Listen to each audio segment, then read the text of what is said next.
Hey, it's time for our Funday Monday drawing. Everybody that got the correct answer to this month's question, I've put their name in the box, and we'll be doing the drawing here in just a second. As a reminder, this month's question was, where would you find the smallest bone in the human body? And the correct answer this month was the ear. The three smallest bones in the human body are located in your inner ear, and they're used to conduct the sound vibrations in your ear so you can hear. I've also included a link to the PDF for this month's September newsletter, and we're running a little bit behind time with the newsletter this month.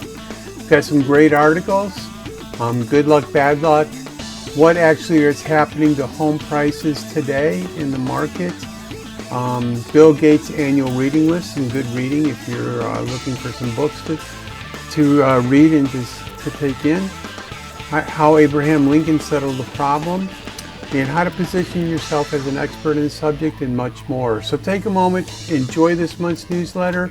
We've got some great information, some great tips.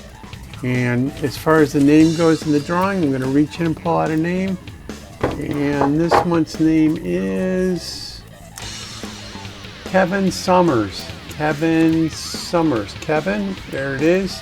Let me know if you want the $25 Amazon gift card or the $50 restaurant.com card.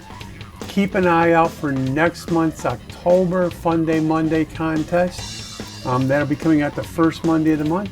You gotta be able to play to win, and watch for the email, watch for it on our Facebook page, and watch for it in our email. Have a great rest of the month. Keep us in mind if you know of anybody looking to buy or sell real estate. Hakuna Matata means no worries for all your real estate days. My name is Mark Hewitson. I'm with Maryland Real Estate Professionals and RE/MAX Realty Plus. Hundreds of Maryland home buyers and home sellers have trusted myself and the Maryland Real Estate Professional team with the most valuable negotiations in their homes. I look forward to earning your business as well. Take care. I look forward to talking to you soon.